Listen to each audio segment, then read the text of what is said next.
Good morning and अस्सलाम वालेकुम। कैसे हैं आप लोग? होप सो आप ठीक होंगे। लास्ट क्लास में हम क्या डिस्कस कर रहे थे बेटा? कुछ याद है?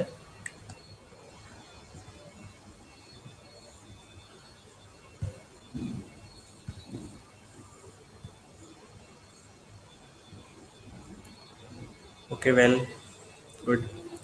तो लास्ट क्लास में हम क्या डिस्कस कर रहे थे बेटा? कुछ याद है किसी को?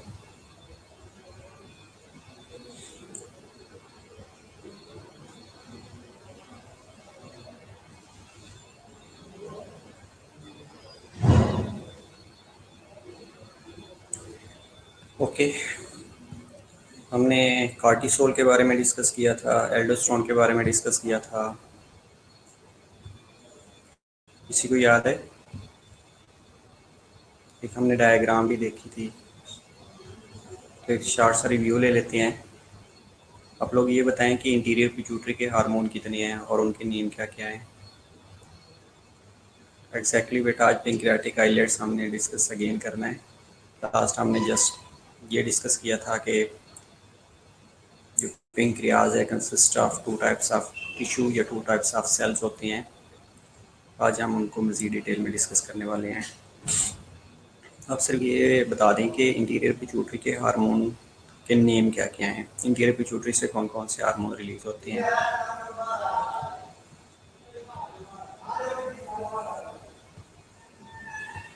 बाकी लोग कहाँ पे हैं? बाकी लोग क्यों नहीं ऑनलाइन हो रहे? काइंडली उनको भी मैसेज कन्वे कर दें कि जल्दी से ऑनलाइन हो जाएं।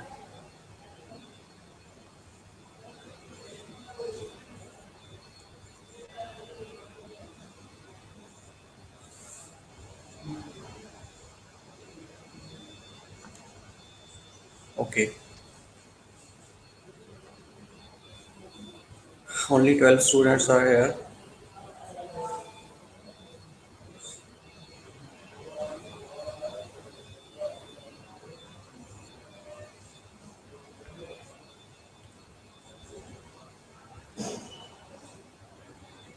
वालेकुम अस्सलाम बेटा, thank you. Okay, well, very good. FSH होता है, टीएसएच होता है, ग्रोथ हार्मोन होता है। ठीक है, अब ये बता दें कि ये कंट्रोल कैसे होते हैं, रिलीज़ कहाँ से हो रहे होते हैं। जल्दी से बता दें 5-7 मिनट्स के अंदर अंदर, और बाकी लोगों को कह दें कि ऑनलाइन हो जाएं।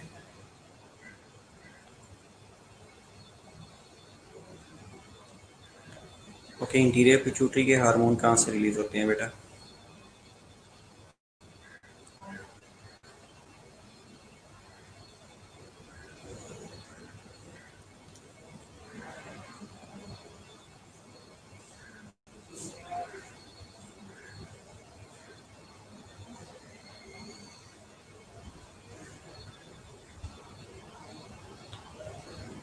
ओके, साथ में ये भी आपने बताना है कि पोस्टीरियर पिट्यूटरी के हार्मोन के नेम क्या क्या हैं। पोस्टीरियर पिट्यूटरी के हार्मोन के नेम भी आप लोगों ने बताने हैं। वालेकुम अस्सलाम बेटा।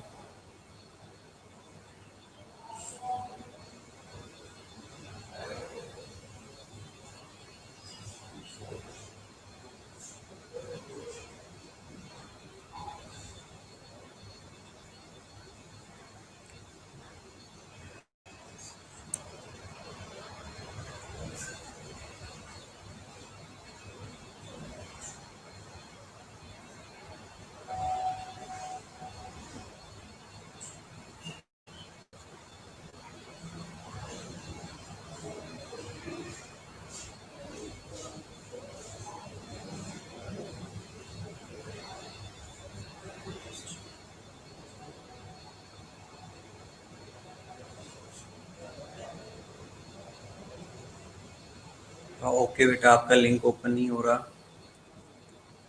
Okay, interior lobe of interior pituitary से रिलीज होती हैं, पोस्टीरियर से ऑक्सीटोसिन और एडीएच रिलीज होता है।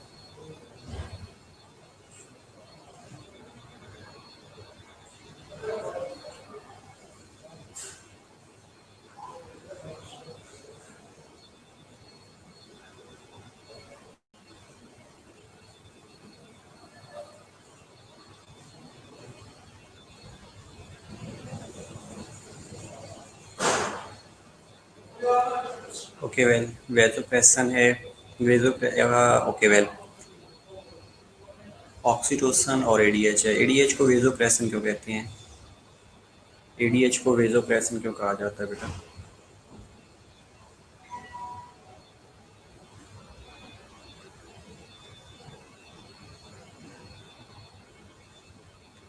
बाकी लोगों को भी कोई नेटवर्क इशू आ रहा है? ओके एग्जैक्टली बेटा, सोना ग्लोमेरुलोसा होता है, फेसिकुलेटा होता है और रेटिकुलेटा होता है, या रेटिकुलेट होता है। ठीक है, exactly you are right. Okay, wide spread vasoconstriction की वजह से, वेरी गुड बेटा। ठीक है,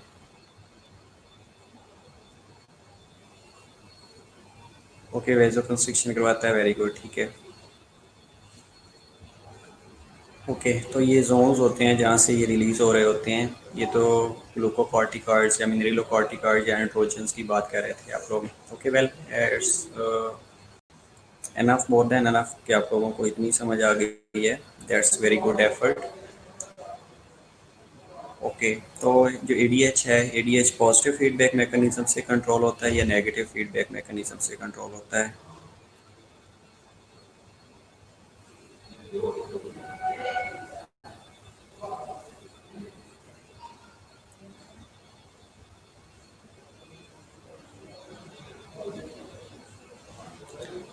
ओके वेल, ओके, एडीएच जो है ये नेगेटिव फीडबैक मैकेनिज्म से कंट्रोल होता है, वेरी गुड। और बाकी लोग कंट्रीब्यूट नहीं कर रहे, कि बाकी लोगों को पता नहीं है, ओनली हीरा कंट्रीब्यूट कर रही है।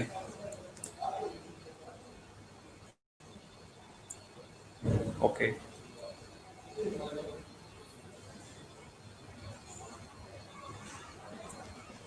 ठीक है, इसके बाद हमने पढ़ा था कैल्सीटोनिन के बारे में और पैराथायराइड हार्मोन के बारे में। कैल्सीटोनिन क्या करता है और पैराथायराइड हार्मोन क्या करता है? पैराथ हार्मोन क्या करता है? Okay well, negative feedback mechanism से कंट्रोल होता है, एग्जैक्टली और ऑक्सीटोसिन पॉजिटिव फीडबैक मैकेनिज्म से, वेरी गुड बेटा। क्वेश्चन, वेरी गुड बेटा।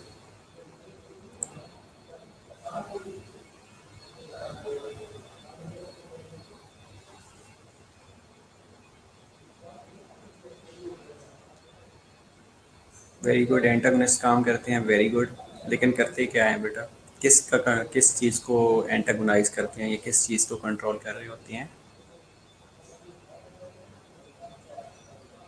एग्जैक्टली एंटागोनिस्ट हैं, वेरी गुड। कैल्शियम लेवल को मेंटेन करते हैं और फास्फोरस के लेवल को भी बेटा मेंटेन किया जा रहा होता है कैल्शियम के साथ। कैल्शियम और फास्फोरस दोनों की होम्योस्टेसिस की जा रही होती है। आप ये कह सकते हैं कि पैराथार्मोन और कैल्सीटोनिन कैल्शियम और फास्फोरस की होम्योस्टेसिस करता है, तो भी गलत नहीं होगा। ओके,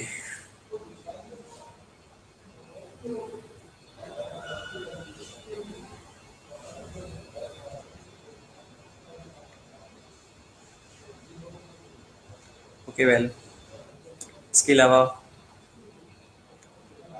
ओके, अब आ जाते हैं ग्लूकोकॉर्टिकॉइड और मिनरलोकॉर्टिकॉइड की तरफ कि ग्लूकोकॉर्टिकॉइड कहाँ से रिलीज़ होती हैं, मिनरलोकॉर्टिकॉइड कहाँ से रिलीज़ होती हैं और एंड्रोजन कहाँ से रिलीज़ होते हैं। ये वो जोन्स हैं जिससे हमने लास्ट क्लास में डिस्कस किया था कि सोना ग्लोमेरुलोसा होता है, सोना रेटिकुलेटा होता है और सोना फेसिकुलेट या फेसिकुलेटा होता है, तो वहाँ से रिलीज़ हो रहे होते हैं। अच्छा, आप लोग ये बता दें कि ये जो कैटाकोलामाइंस होते हैं, ये एपिनेफ्रिन और नॉर एपिनेफ्रिन, ये कौन से सेल्स रिलीज़ कर रहे होते हैं? ऑलमोस्ट हमारे पास रिवीजन का टाइम एंड हो चुका है। Glucocorticoid from zona fasciculata, okay well,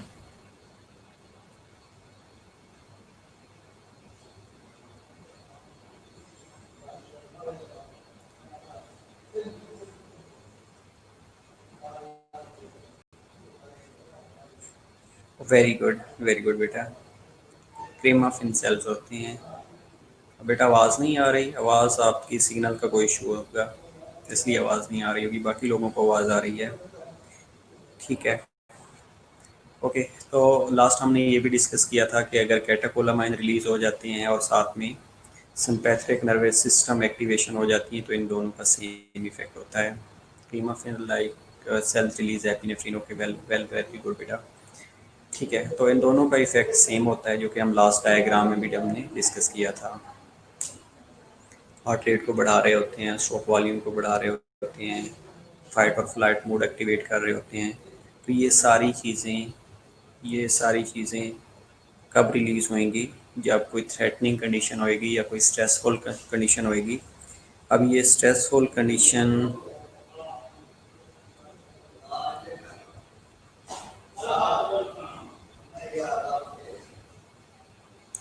कोई भी हो सकती है, लाइक फिजिकल स्ट्रेस हो सकती है, कोई इमोशनल स्ट्रेस हो सकती है, कोई थ्रेटनिंग फाइटनिंग कंडीशन हो सकती हैं। तो ये सारी कंडीशंस क्या करती हैं?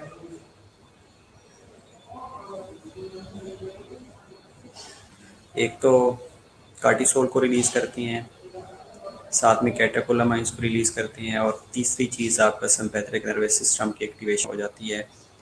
तो ये सारी चीज़ें मिलके catecholamine as well as sympathetic tune और कार्टिसोल। कार्टिसोल का दूसरा नाम स्ट्रेस हार्मोन भी है, ये हमने लास्ट क्लास में भी डिस्कस किया था।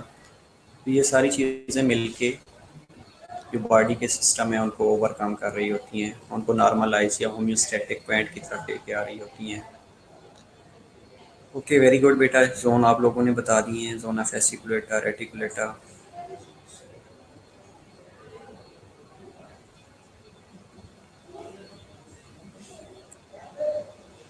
ओके, तो बाकी लोग ऑनलाइन नहीं हो रहे, या लास्ट क्लास में ही इतने ही थे?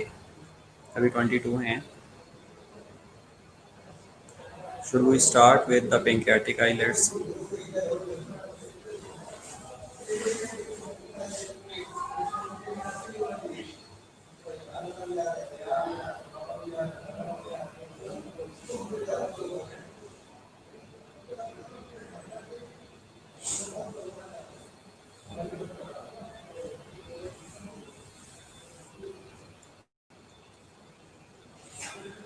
ओके, 30 थे तो 8 स्टूडेंट्स क्यों एबसेंट हैं? Okay, anyhow they will suffer in UHS, nothing to worry. आपके अटेंडेंस तो रोज़ाना मार्क हो रही है। They will realise the importance of online lectures in UHS इंशाल्लाह, तब इनको रियलाइज़ होगा। ओके बेटा, एग्जैक्टली आज हम पीपी सेल का भी बता देता हूँ, और ये भी बता देता हूँ कि पेंक्रियाटिक आइलेट्स है, जो पेंक्रियाज है। पहली जो चीज़ है कि हमने लास्ट क्लास में भी डिस्कस किया था। ओके, लास्ट क्लास में हमने ये डिस्कस किया था कि जो आपका पेंक्रियाज है, अगर हम इसकी anatomy, physiological anatomy of pancreas देखें, तो इसके अंदर दो तरह के टिश्यू प्रेजेंट होते हैं। अब ये दो तरह के टिश्यू, इनके नेम क्या क्या हैं? One is acini, ACINI, acini होते हैं, और दूसरा आइलेट्स ऑफ लैंगरहैंस सेल्स होते हैं, या इनको pancreatic betas pancreatic islets of Langerhans कहा जाता है, या आइलेट्स ऑफ लैंगरहैंस भी से कहा जाता है। ठीक है, तो ये दो तरह से सेल होते हैं। जो एसिनाई होते हैं बेटा, ये क्या करते हैं? एसिनाई डाइजेस्टिव जूसेस को सिक्रीट करती हैं, और ये डाइजेस्टिव जूसेस डायरेक्टली ड्यूडिनम के अंदर ड्रेन हो रहे होती हैं। दूसरे होते हैं आइलेट्स ऑफ लैंगरहैंस सेल्स। ये जो आइलेट्स ऑफ लैंगरहैंस सेल्स होते हैं, इन्होंने क्या करना होता है? इन्होंने इंसुलिन और ग्लूकागॉन को सिक्रीट करना होता है, और ये डायरेक्टली जा रहे होते हैं ब्लड के अंदर। ओके, पीपी सेल बेटा एग्जैक्टली पेंक्रियाटिक पॉलीपेप्टाइड सेल्स होते हैं। ठीक है, लेकिन इनका फंक्शन अभी तक अननोन है, वेरी बैडली।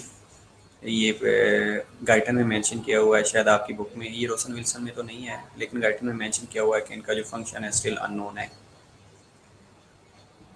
ठीक है, अगर हम बात करें ह्यूमन पेंक्रियाज की, इम्यून पेंक्रियाज के अंदर बेटा 1 to 2 million islets of Langerhans present होती हैं। 1 to 2 million islets of Langerhans are present in our pancreas, in human pancreas. उसमें से जो अगर आइलेट्स ऑफ लैंगरहैंस की बात करें, तो जो आइलेट्स ऑफ लैंगरहैंस का डायमीटर है वो 0.3 मिलीमीटर होता है। इसके अलावा जो आइलेट्स ऑफ लैंगरहैंस सेल्स होते हैं, इनके अंदर 3 तरह के सेल प्रेजेंट होते हैं। इनके अंदर 3 तरह के सेल प्रेजेंट होते हैं, जो कि 3 डिफरेंट डिफरेंट काइंड्स के हार्मोन को सिक्रीट करते हैं, जो कि हमने लास्ट क्लास में भी डिस्कस किया था। अल्फा सेल होते हैं, बीटा सेल्स होते हैं और डेल्टा सेल होते हैं। बेटा, जो अल्फा और बीटा और डेल्टा सेल्स होते हैं, ये 3 डिफरेंट टाइप्स ऑफ सेल्स होते हैं, जिन्होंने अपनी सिक्रीशंस देनी होती हैं। अगर हम बीटा सेल की बात करें तो बीटा सेल्स, ये जो 1 to 2 मिलियन सेल्स हैं, उनका 60% होते हैं और ये मिड में प्रेजेंट होते हैं।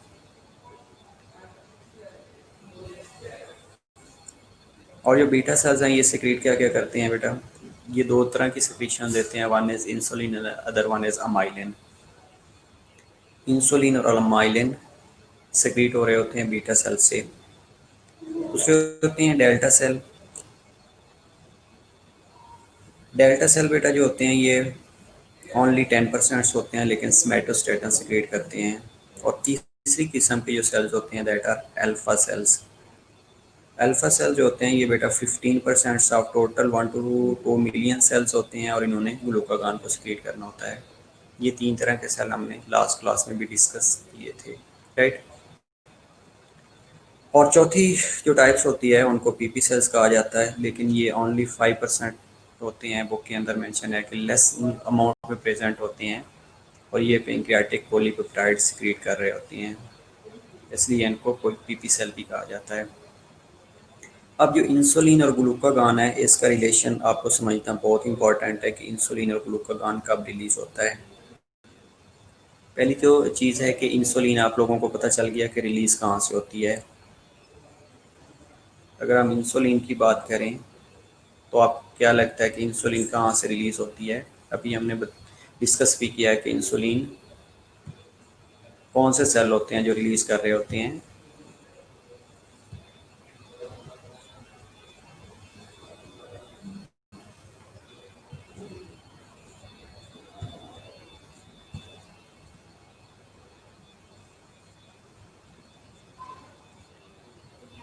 ओके, वेल, बीटा सेल्स कर रहे होते हैं। वेरी गुड बेटा।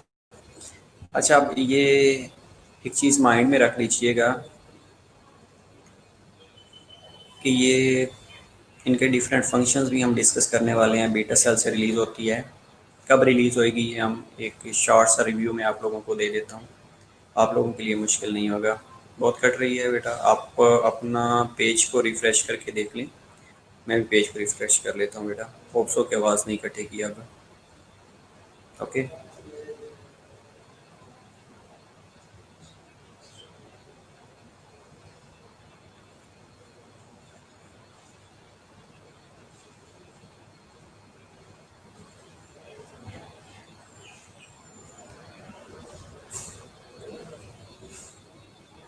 आवाज़ बेटा अब आ रही है? ओके, वेल, बेटा डेल्टा सेल से स्मेटोस्टेटिन रिलीज होता है। Somatostatin S O M A T O S T A T I N, somatostatin. Got it?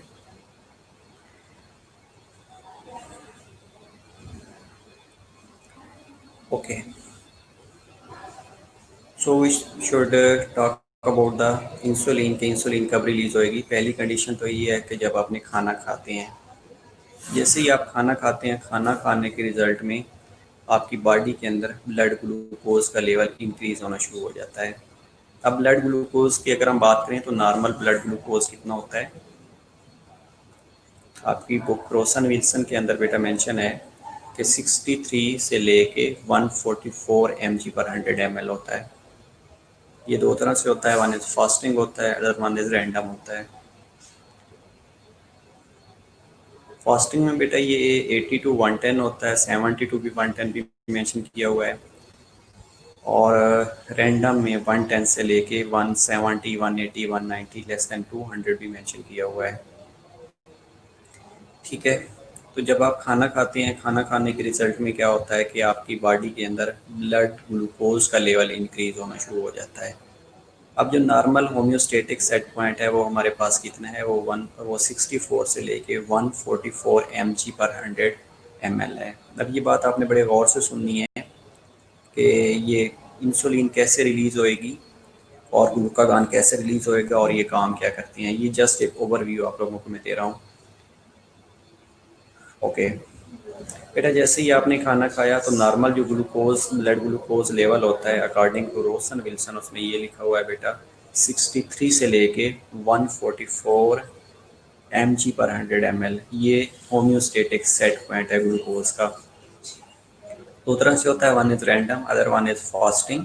Random में ये होता है कि जब आपने खाना खाया होता है, और फास्टिंग का मतलब होता है कि जब आपने खाना नहीं खाया होता। जब आपने खाना नहीं खाया होता तो उस कंडीशन को कहा जाता है कि आपका फास्टिंग ब्लड ग्लूकोज लेवल है। फास्टिंग की अगर हम बात करते हैं तो फास्टिंग बेटा 70 से लेके 110 mg पर DL होता है फास्टिंग। अगर हम रैंडम की बात करते हैं तो रैंडम 110 से लेके लेस देन 200 भी बेटा बुक के अंदर मेंशन है, 180 भी मेंशन है, 190 भी मेंशन है, 170 भी मेंशन है। तो ये वेरिएशंस डिफरेंट लैब वाले भी शो कर रहे होते हैं और बुक के अंदर भी ये वेरिएशन है। तो जब हमने खाना खाया तो खाना खाने के रिजल्ट में ब्लड ग्लूकोज लेवल इंक्रीज होता है, क्योंकि आप डाइट में ग्लूकोज के मॉलिक्यूल ले रहे होते हैं, कार्बोहाइड्रेट्स ले रहे होते हैं, प्रोटीन ले रहे होते हैं, फैट ले रहे होते हैं, और जितनी भी ब्रेक डाउन होती है, ब्रेक डाउन होने के रिजल्ट में ग्लूकोज की जनरेशन हो रही होती है, ग्लूकोज के मॉलिक्यूल जनरेट हो रहे होते हैं। अब जैसे ही ग्लूकोज के मॉलिक्यूल जनरेट होंगे तो उसके रिजल्ट में क्या होगा कि ब्लड ग्लूकोज का लेवल इंक्रीज हो जाएगा। अब हमने क्या करना है कि ब्लड ग्लूकोज के लेवल को 63 से लेके 144 mg पर 100 ml तक एक होम्योस्टेटिक सेट पॉइंट तक लेके आना है। ओके बेटा, ये इसके बाद मैं आपको बताऊंगा कि डायबिटीज़ में क्या होता है। डायबिटिक जो होते हैं उनका बेटा वेरी कर रहा होता है, उनका स्पेसिफिक नहीं होता, depending on the production, utilisation या रेजिस्टेंस ऑफ इंसुलिन। ठीक है, ओके तो बात कर लें अब हम कि इंसुलिन कैसे रिलीज होएगी। वेल खाना आप लोगों ने खाया, खाना खाने के रिजल्ट में क्या होगा कि ग्लूकोज के मालिक्यूल्स प्रोड्यूस हुए। आपको पता है आपकी बॉडी जो है ग्लूकोज को एज ए फ्यूल यूज़ कर रही होती है। जैसे ही ग्लूकोज का लेवल इंक्रीज होएगा, ग्लूकोज के लेवल इंक्रीज होने के रिजल्ट में जो ब्लड ग्लूकोज लेवल है वो इंक्रीज होने के रिजल्ट में इंसुलिन रिलीज होना शुरू हो जाएगी। अब इंसुलिन कहाँ से रिलीज होती है? इंसुलिन पेंक्रियाज से रिलीज हो रही होती है, पेंक्रियाज के बीटा सेल से रिलीज होती है। अब ये पेंक्रियाज से बीटा सेल से रिलीज होगी, रिलीज होने के बाद ब्लड सर्कुलेशन में आती है। ब्लड सर्कुलेशन में आने के बाद they act as a lock and key model.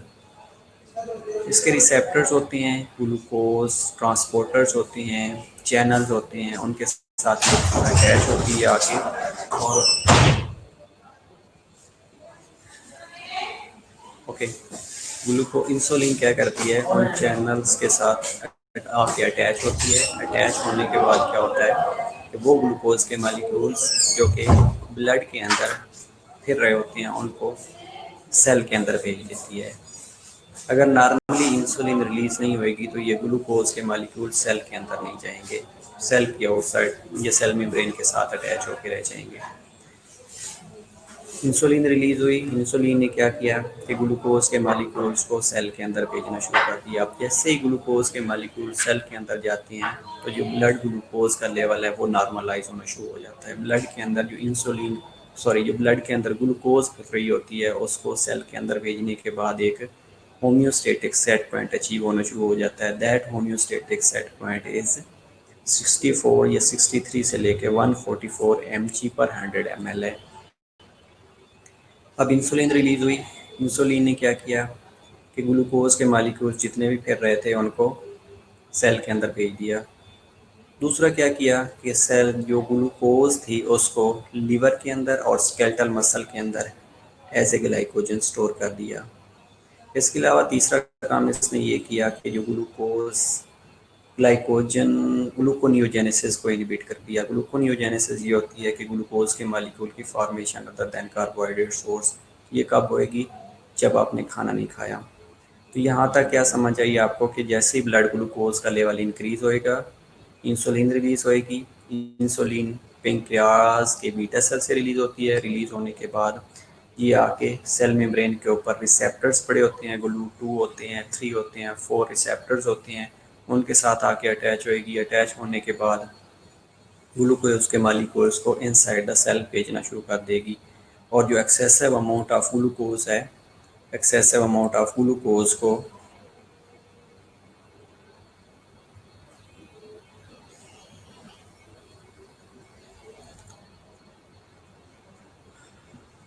Okay जो एक्सेसिव अमाउंट ग्लूकोज जो होगी उसको ग्लाइकोजन के अंदर स्टोर करवा देगी, लीवर के अंदर स्टोर करवा देगी और स्केलेटल मसल के अंदर स्टोरेज होना शुरू हो जाएगी। तो इसके रिजल्ट में क्या होगा कि जो ब्लड ग्लूकोज का लेवल था वो नॉर्मलाइज होना शुरू हो जाएगा। ये इंसुलिन का फंक्शन था। लेकिन जब आप खाना नहीं खाते, आपने कोई खाना मिस कर दिया या कोई मील मिस कर दिया या फास्टिंग कंडीशन में होते हैं या डाइटिंग कंडीशन में होते हैं, तो उस टाइम क्या होता है कि ग्लूकोज का लेवल रिड्यूस होना शुरू हो जाता है। अब देखिएगा कि इंसुलिन और ग्लूकागॉन एक दूसरे के एंटागनिस्ट एक्ट कर रहे होते हैं। जिस तरह कैल्सिटोनिन और पैराथायरॉइड हार्मोन की हमने बात की है ना, ये सेम ये भी क्या करते हैं, ये ग्लूकागॉन और इंसुलिन एक दूसरे के अपोजिट काम करते हैं। इंसुलिन ग्लूकोज के लेवल को जब इंक्रीज होता है तो कम करती है। ग्लूकागॉन क्या करता है, जब ग्लूकोज का लेवल कम होता है तो उसको नॉर्मलाइज करता है। अब जैसे ही आपने खाना मिस किया, खाना मिस करने के रिजल्ट में आपकी बॉडी के अंदर ग्लूकोज का लेवल कम होना शुरू हो जाता है। जो होम्योस्टेटिक सेट पॉइंट है उससे कम होना शुरू हो जाता है। होम्योस्टेटिक सेट पॉइंट क्या है, 63 से लेके 144 mg/100 ml है। अब जैसे ही उससे डिक्रीज होएगा, डिक्रीज होने के रिजल्ट में ग्लूकागॉन रिलीज होएगी। अब ग्लूकागॉन कहाँ से रिलीज होएगी, अल्फा सेल से। अल्फा सेल ग्लूकागॉन रिलीज करेंगे पेंक्रियाज के, और ये क्या करवाएगा, ये एक तो वो फैट, वो प्रोटीन्स जो कि स्टोर पड़ी थी उनकी ब्रेक डाउन करवाना शुरू कर देगा। दूसरा जो ग्लाइकोजन लीवर के अंदर स्टोर पड़ी थी, जो ग्लाइकोजन स्केलेटल मसल के अंदर स्टोर पड़ी थी, उनकी ब्रेक डाउन करवाना शुरू कर देगा। जैसे ही ग्लाइकोजन की ब्रेक डाउन होगी, ग्लाइकोजन ब्रेक डाउन होने के रिजल्ट में ग्लूकोज के मालिक्यूल प्रोड्यूस होना शुरू हो जाएंगे। ग्लूकोज के मालिक्यूल प्रोड्यूस होंगे तो ग्लूकोज का लेवल नॉर्मलाइज होना शुरू हो जाएगा। दूसरी कंडीशन ये होती है कि जैसे ही ग्लाइकोजन रिलीज होएगा तो बॉडी के अंदर ग्लूकोनियोजेनेसिस होना शुरू हो जाती है। ग्लूकोनियोजेनेसिस ग्लूकोज के मालिक्यूल की formation other than carbohydrate source like protein पड़ी थी, फैट पड़ी थी, और साथ में लिपोलाइसिस होना शुरू हो जाती है। जो आपकी फैट्स है उसकी ब्रेक डाउन को लिपोलाइसिस कहा जाता है। तो उसके रिजल्ट में फ्री फैटी एसिड प्रोड्यूस हो रहे होते हैं, और फ्री फैटी एसिड भी ग्लूकोनियोजेनेसिस के यूज़ करके ग्लूकोज के मालिक्यूल्स प्रोड्यूस हो रहे होते हैं। अब होगा क्या कि जैसे ही पेंक्रियाज ग्लूकागॉन रिलीज करेगा, ग्लूकागॉन क्या करेगा कि पहली चीज़ तो ये है कि जो ग्लाइकोजन लीवर के अंदर स्टोर पड़ी है, जो ग्लाइकोजन स्केलेटल मसल के अंदर पड़ी है, उनकी ब्रेक डाउन करना शुरू कर देगा। दूसरा क्या करेगा, ग्लूकोनियोजेनेसिस करवाएगा। तीसरा क्या करवाएगा, लिपोलाइसिस करवाएगा। तो उसके रिजल्ट में क्या होगा कि ये सारे मैकेनिज्म ब्लड ग्लूकोज का लेवल नॉर्मलाइज कर देंगे, और इसके रिजल्ट में ग्लूकोज के मालिक्यूल जनरेट होते हैं, और ग्लूकोज के मालिक्यूल क्या करते हैं, ब्लड ग्लूकोज के लेवल को नॉर्मलाइज करने की कोशिश कर देते हैं। तो इस तरह ये जो इंसुलिन और ग्लूकागॉन है एक दूसरे के अपोजिट काम कर रहे होते हैं।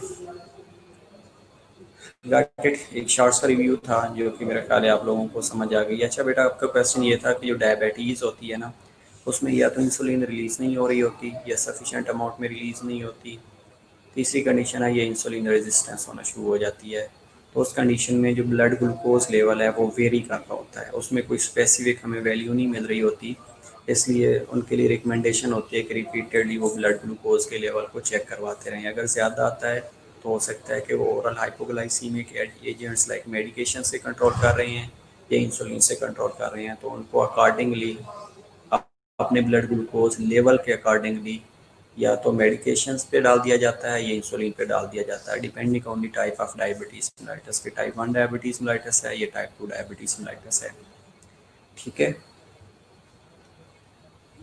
यहाँ तक समझ आ गया बेटा कि हमने जो चीज़ें डिस्कस की हैं, जिसमें हमने अल्फ़ा बीटा डेल्टा सेल के बारे में डिस्कस किया है, ग्लूकोज के होम्योस्टैटिक सेट पॉइंट के बारे में डिस्कस किया है,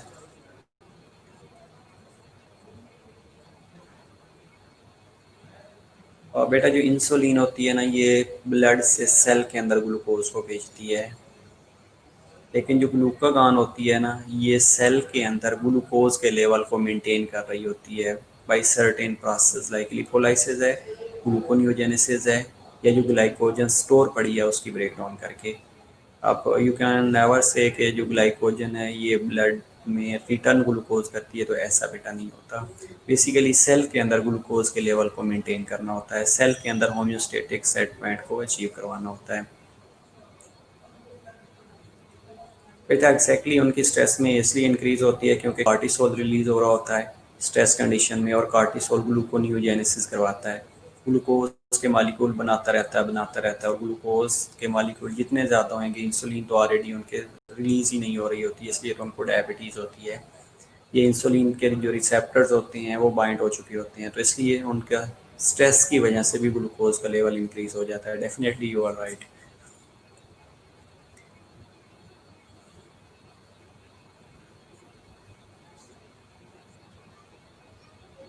ओके, तो यहाँ तक समझ आ गई है। नेक्स्ट हम बुक के ऊपर देख लेते हैं कि बुक के ऊपर क्या क्या चीज़ें मेंशन की हुई हैं। यहाँ तक कोई भी क्वेश्चन, कोई क्वेरी? बेटा एग्जैक्टली टाइप वन के अंदर इंसुलिन डिपेंडेंट होती है और type two non insulin dependent होती है। जो टाइप वन होती है उसमें बेटा इंसुलिन देते हैं, और टाइप टू के अंदर ओरल हाइपोग्लाइसीमिक एजेंट्स दे रहे होते हैं, मेडिकेशन से कंट्रोल की जा रही होती है। टाइप वन के अंदर बेटा डायबिटीज़ के अंदर इंसुलिन दे रहे होते हैं। ओके बेटा, यहाँ तक कोई भी क्वेरी हो, कोई क्वेश्चन किसी चीज़ की समझ ना आई हो तो let me know kindly. Okay, very very good, अगर क्लियर है तो।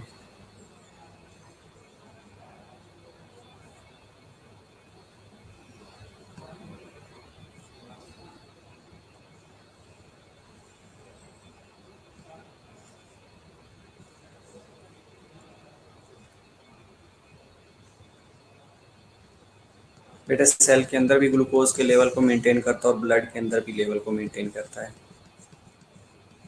और जैसे ही सेल के अंदर ग्लूकोज जाती है वो इंसुलिन की प्रेजेंस में जा रही होती है। अगर इंसुलिन नहीं होएगी तो सेल के अंदर ग्लूकोज बेटा नहीं जाएगी। तो ये बेसिकली ग्लूकोज ब्लड के अंदर जैसे ही इंक्रीज होता है या जैसे ही ब्लड के अंदर आता है तो इंसुलिन रिलीज होती है। इंसुलिन रिलीज होकर उस ग्लूकोज को सेल के अंदर भेज रही होती है, चाहे वो ग्लाइकोजन की फॉर्म में जो स्टोर पड़ी थी ग्लूकागॉन के एक्शन से ग्लूकोज का लेवल नॉर्मलाइज हो रहा है, या आप ओरली ग्लूकोज ले रहे हैं।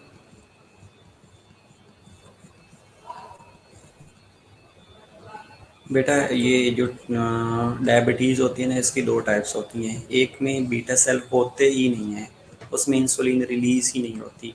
अगर इंसुलिन रिलीज़ नहीं होती तो मेडिकेशन से वो बेटा कंट्रोल ही नहीं होती, तो इसलिए उनमें इंसुलिन देना ज़रूरी होता है। ये दूसरी टाइप्स होती है ना, उसके अंदर जो इंसुलिन रिलीज़ हो रही होती है लेकिन सफिशेंट अमाउंट में रिलीज़ नहीं होती, कम क्वांटिटी में रिलीज़ होती है, तो उसमें मेडिकेशन से कंट्रोल की जा सकती है। अगर मेडिकेशन इफेक्टिव नहीं है तो देन इंसुलिन पे डाल दिया जाता है। आप सही कह रही हैं कि फर्स्ट मेडिकेशन कंट्रोल कर रही होती हैं, लेकिन टाइप टू के अंदर बात कर सकते हैं।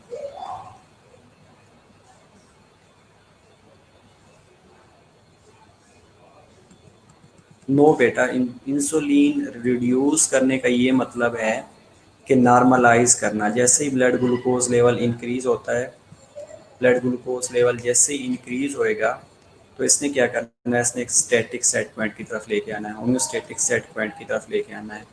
तो डिक्रीज जैसे ही होएगी तो ग्लूकोज का लेवल जैसे ही डिक्रीज होएगा तो एनर्जी डिक्रीज नहीं होएगी, ग्लूकागॉन एक्टिवेट हो जाएगा।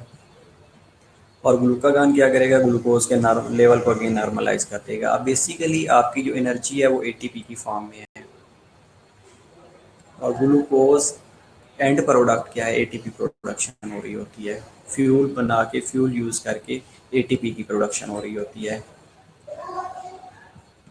अब ग्लूकोज कम है, ये जब ऑक्सीजन और ग्लूकोज दोनों की डेफिशिएंसी हो सकती है तो देन वी कैन से कि एनर्जी लेवल कम होना शुरू हो गया है।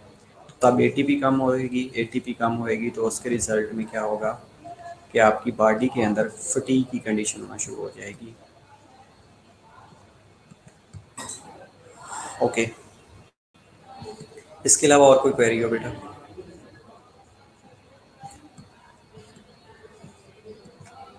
इसके अलावा और कोई क्वेश्चन जिसकी समझ ना आ रही हो, लेट मी नो प्लीज़।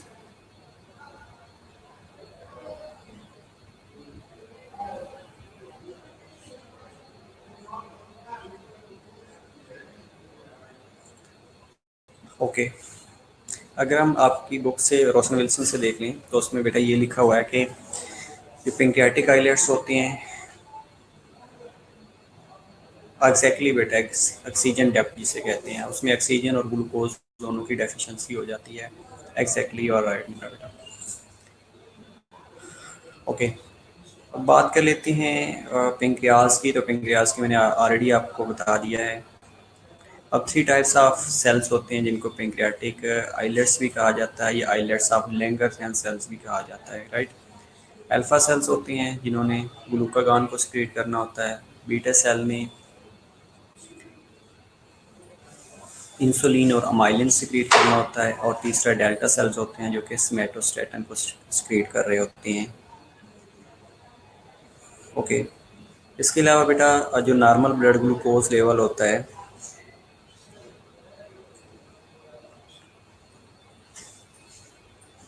वो 3.5 से लेके 8 मिलीमोल पर लीटर होता है या 63 से लेके 144 mg पर 100 ml होता है। अब ये 63 से लेके 144 mg पर 100 ml क्या है कि homeostatic set point of glucose है कि इस लेवल के ऊपर ग्लूकोज को मेंटेन करना ज़रूरी होता है। अब ये जो ब्लड ग्लूकोज लेवल है ये कंट्रोल कौन कर रहा होता है? दो दो हार्मोन कंट्रोल कर रहे होते हैं। दो में क्या है? इंसुलिन और ग्लूकागॉन है। अब इंसुलिन और ग्लूकागॉन दोनों के अपोजिंग इफेक्ट्स हैं, एक दूसरे के एंटागोनिस्ट एक्ट कर रहे होते हैं। जिस तरह ग्लूकागॉन ब्लड शुगर लेवल को इंक्रीज़ करवाता है। अब इंक्रीज़ कैसे करवाता है? बेसिकली जो ग्लूकागॉन है कब रिलीज़ होएगा? जब आपने खाना नहीं खाया होगा। खाना ना खाने की वजह से आपकी बॉडी के अंदर ग्लूकोज का लेवल रिड्यूस हो चुका होता है, ये कम हो रहा होता है। तो देन ये ग्लूकागॉन एक्टिवेट होता है और ग्लूकागॉन क्या करता है? ग्लूकोनियोजेनेसिस करवाना शुरू कर देता है। जो ग्लाइकोजन स्टोर फॉर्म में पड़ी थी उनकी ब्रेक डाउन करवाना शुरू कर देता है, लिपोलाइसिस करवाना शुरू कर देता है। और इंसुलिन क्या करती है? इंसुलिन जैसे ही ब्लड ग्लूकोज का लेवल ज़्यादा होता है तो उसको नॉर्मलाइज करता है, स्टैटिक सेट पॉइंट की तरफ लेके आता है जो कि 63 से लेके 144 mg पर 100 ml है। अब इंसुलिन क्या करती है? ग्लूकोज जैसे ही ब्लड के अंदर आती है तो उसको फ़ौरन से पहले सेल के अंदर मूव करवाना शुरू कर देती है। अब नेक्स्ट जो स्लाइड है बेटा उसके ऊपर इंसुलिन के डिफरेंट फंक्शंस हैं। आप लोगों को मेरा ख्याल है मुश्किल नहीं लगेगा, आप अगर शाम में पढ़ेंगे या जब भी आपको फ्री टाइम मिलेगा तो ये पढ़ेंगे तो ये बहुत इजी है। इंसुलिन क्या है कि 50 अमाइनो एसिड के ऊपर कंसिस्ट करती है, पॉलीपेप्टाइड है। इसका मेन फंक्शन ये है कि इसने ब्लड ग्लूकोज को लेवल को नॉर्मलाइज करना होता है। लेकिन नॉर्मलाइज का मतलब ये होता है, डिक्रीज़ का मतलब ये होता है कि जब इंक्रीज़ होता है, ज़्यादा होता है तो ये सिक्रीट होती है, सिक्रीट होने के बाद इसने ग्लूकोज के लेवल को नॉर्मल करना होता है, एक स्टैटिक सेट पॉइंट के ऊपर लेके आना होता है। अब ये कैसे लेके आती है? acting on the cell membrane and stimulating uptake and use of glucose by the muscle and connective tissue। जैसे ही आपने खाना खाया, कोई न्यूट्रिएंट्स लिए हैं, ग्लूकोज फॉर्म में लिया है, ये लेने के बाद ये immediately with in seconds release होना शुरू हो जाती है। रिलीज़ होएगी, रिलीज़ होने के बाद सेल मेम्ब्रेन के ऊपर इसके रिसेप्टर्स पड़े होते हैं, चैनल्स पड़े होते हैं, ग्लूकोज ट्रांसपोर्टर चैनल्स उनको कहा जाता है, ग्लूट उनको रिसेप्टर्स कहा जाता है। तो इनको साथ आके ये बाइंड करती है। जैसे ही बाइंड करती है तो ग्लूकोज जो फ्री अमाउंट में ब्लड के अंदर फिर रही होती है उसको ये सेल के अंदर भेजना शुरू कर देती है।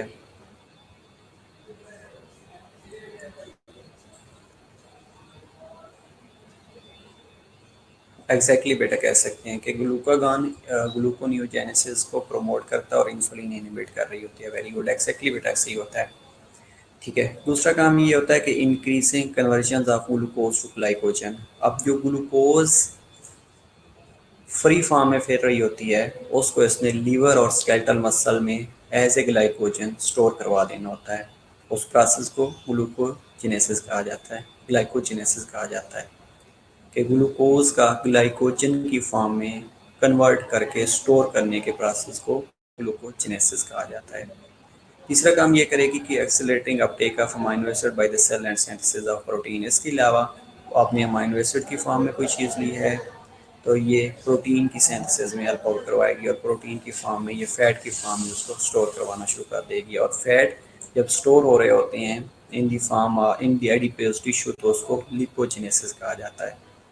लिपोजेनेसिस क्या होता है कि जैसे ही फ्री फैटी एसिड्स बनते हैं, free fatty acids then fat की फॉर्म में स्टोर होना शुरू हो जाते हैं इनटू द एडिपोज टिश्यू, तो उस प्रोसेस को कहा जाता है लिपोजेनेसिस। और तीसरा काम जो आप लोगों ने ऑलरेडी बता दिया है कि ग्लाइकोजिनोलाइसिस। ग्लाइकोजिनोलाइसिस का मतलब ये होता है कि ग्लाइकोजन की ब्रेक डाउन करके ग्लूकोज के मालिक्यूल्स जनरेट करना। तो इंसुलिन जैसे ही रिलीज होएगी ये ग्लाइकोजिनोलाइसिस को इनिबिट करवा देगी। इसके अलावा चौथा पांचवा काम ये करेगी कि ग्लूकोज न्यूजेनेसिस जो हो रही थी, formation of new sugar molecules other than carbohydrates, उसको भी इनिबिट करवा देगी। अब इंसुलिन की फंक्शन की एक दफ़ा आप दोबारा देखते हैं। पहला हमने ये कहा है कि जैसे ही ग्लूकोज रिलीज होएगी तो इसमें ग्लूकोज के जो स्टैटिक सेट पॉइंट है उसको अचीव करवाना है, जो कि 63 से लेके 144 mg/100 ml है। कैसे अचीव करवाएगी? पहला काम ये करेगी कि ग्लाइकोजन ग्लूकोज जो एक्सेसिव अमाउंट में है उसको ग्लाइकोजन की फॉर्म में स्टोर करवाना शुरू कर देगी। अब ये स्टोरेज कहाँ पे होगी? लीवर के अंदर होगी, स्केलेटल मसल के अंदर होना शुरू हो जाएगी। दूसरा ये करेगी कि अमाइनो एसिड की अपटेक इंक्रीज करवा देगी और प्रोटीन की सिंथेसिस करवाएगी। तीसरा काम बेटा ये करवाएगी कि फ्री फैटी एसिड की सिंथेसिस करवाएगी और फैट को एडिपोज टिश्यू के अंदर स्टोर करवाना शुरू कर देगी। चौथा काम बेटा ये करवाएगी कि जो ग्लाइकोजिनोलाइसिस हो रही है उसको इनिबिट करवा देगी, कि ग्लाइकोजन को ग्लूकोज के अंदर जो ब्रेक डाउन की जा रही है उसको इनिबिट करवा देगी। और पांचवा काम ये करवाएगी कि ग्लूकोन्यूजेनेसिस को इनिबिट करवा देगी। नो बेटा, ग्लूकोजिनोलाइसिस जो है उसमें ये होता है कि ग्लाइकोजन के मालिक्यूल की ब्रेक डाउन करके ग्लूकोज के मालिक्यूल को जनरेट करना। अब ये जो ग्लाइकोजन है ये कार्बोहाइड्रेट्स की फॉर्म में भी हो जाती है, लेकिन जो ग्लूकोन्यूजेनेसिस है उसमें ये होता है कि ग्लूकोज के मालिक्यूल की फॉर्मेशन, लेकिन other than carbohydrate source utilise नहीं करना। लेकिन ग्लाइकोजन जो है ये हो सकता है कार्बोहाइड्रेट सोर्स हो। ग्लाइकोजन से अगर ग्लूकोज के मालिक्यूल की सिंथेसिस हो रही है that is known as glycogenolysis. और अगर ग्लूकोज के मालिक्यूल की प्रोडक्शन हो रही है other than carbohydrate source, that is known as gluconeogenesis. New से याद रखिएगा कि न्यू मालिक्यूल की जनरेशन, और लाइसिस से ग्लाइकोजिनोलाइसिस से याद रखिएगा, लाइसिस का मतलब होता है ब्रेक डाउन। जब ग्लाइकोजन की ब्रेक डाउन होकर ग्लूकोज के मालिक्यूल बन रहे होंगे तो उसको ग्लाइकोजिनोलाइसिस कहेंगे। और जब ग्लूकोज के न्यू मालिक्यूल्स की प्रोडक्शन होगी अदर देन कार्बोहाइड्रेट सोर्स तो उसको ग्लूकोन्यूजेनेसिस कहा जाएगा। Got it? ओके। तो ये सारे काम इंसुलिन कर रही होती है। अब दूसरा काम है ग्लूकागान का। ग्लूकागान की तरफ आते हैं कि ग्लूकागान क्या करती है, उसको देख लेते हैं।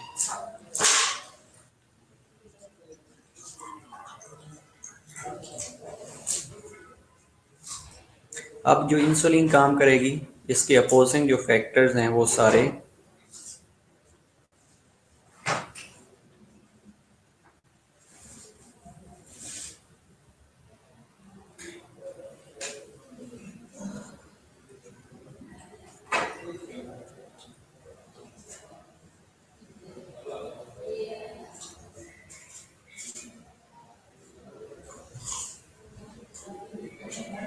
एग्जैक्टली बेटा इससे ही है। ग्लूकोजिनोलाइसिस का मतलब यही है कि ग्लूकोज के मालिक्यूल्स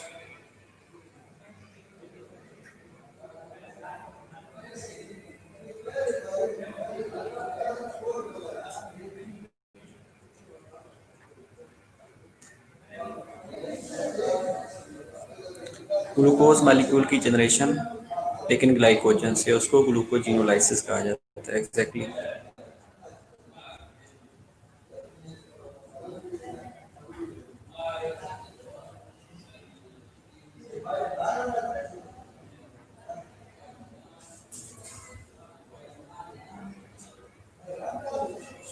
ओके, ग्लाइकोजन की तरफ आ जाते हैं। ग्लूकोजिनोलाइसिस का means formation of new glucose molecules other than carbohydrates. और एग्जैक्टली बेटा ऐसे ही है, ग्लूकोज के अगर नई मालिक्यूल्स की फॉर्मेशन हो रही है